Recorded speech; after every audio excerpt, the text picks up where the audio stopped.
Mi misión sagrada es crear la sociedad perfecta. Él no quería que todo fuera perfecto. Solo odiaba las cosas tal como son. Well, first of all, I wanted to ask you, what kind of send-off do you think the Guardians needed? Because I was expecting like this epic endgame movie, and you really surprised me for the best with the tone of the movie and with the notes of horror, for example. I wasn't expecting that, and it worked so well. Why do you think it needed a special send-off? Well, I just think I needed to tell a story that was very specific to the Guardians. I think I needed to tell the story that was the most, effective for, really treating each of these characters with full dignity and giving them the ending each of them deserve.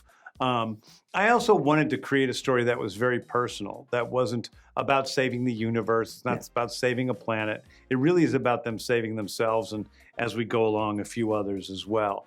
But it's more personal in that respect. And, you kind of, once you see 100 movies with them saving the universe, you kind of go, oh, well, I think they're going to get it this time. And I'm not sure it works emotionally anymore when they do it too often.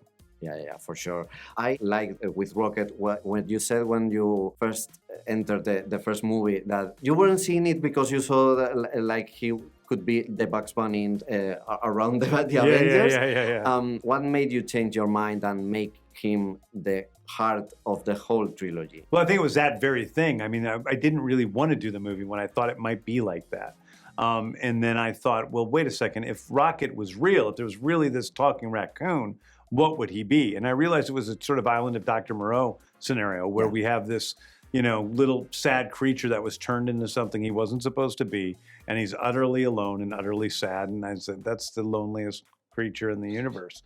And so that was my foundation for all of the Guardians movies. That's what got me to do it, and that's the story that I knew was secretly at the center of it all along. You've made quite a great chosen family with the actors. They've been really supportive. The actors have worked in the Marvel Cinematic Universe with other directors, and I wanted to ask you if there's someone that you would confide them if they ever come back, like someone that you think they could be in good hands. I think there's lots of great directors. Yeah. I think there's all sorts of great directors out there that could do service to some of the characters that survive, and I'd love to see them do it, So I think it's just about finding that right person. But, there's so many directors that I love, from James Mangold to Matthew Vaughn, on and the Russos, and on and on and on, who I really respect and enjoy their work and think they would do a good job. That, what really matters is that the filmmaker brings their personality to it, and it changes with them. It's not about keeping the Guardians like the way I made the Guardians. It's about, whatever they bring to it. Mm-hmm. When you enter Marvel, it was a completely different franchise from where it is today.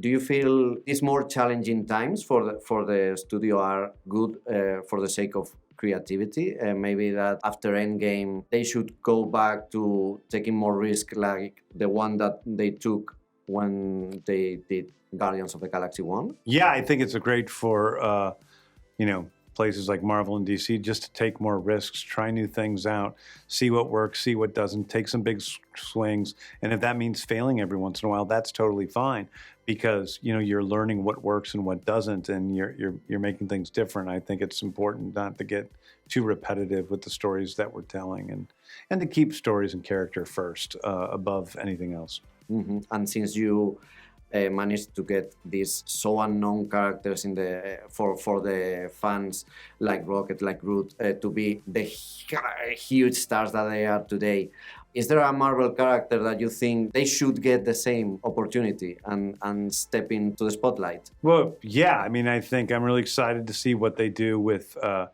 characters, like the X-Men, which have been done before, but not within the MCU, and I'm excited about that. I'm excited about seeing what happens with Fantastic Four, who, I'm not sure if any of their movies have ever worked particularly well. Yeah. And so, I can't wait to see what they do with some of those really classic characters now that, it's with Kevin. Thank you so much. It's been a wonderful interview. Great movie, and I hope I see you on the other side. Yeah, I'll be back. Todos buscábamos una familia hasta que nos encontramos. ¿Estáis listos para una última aventura?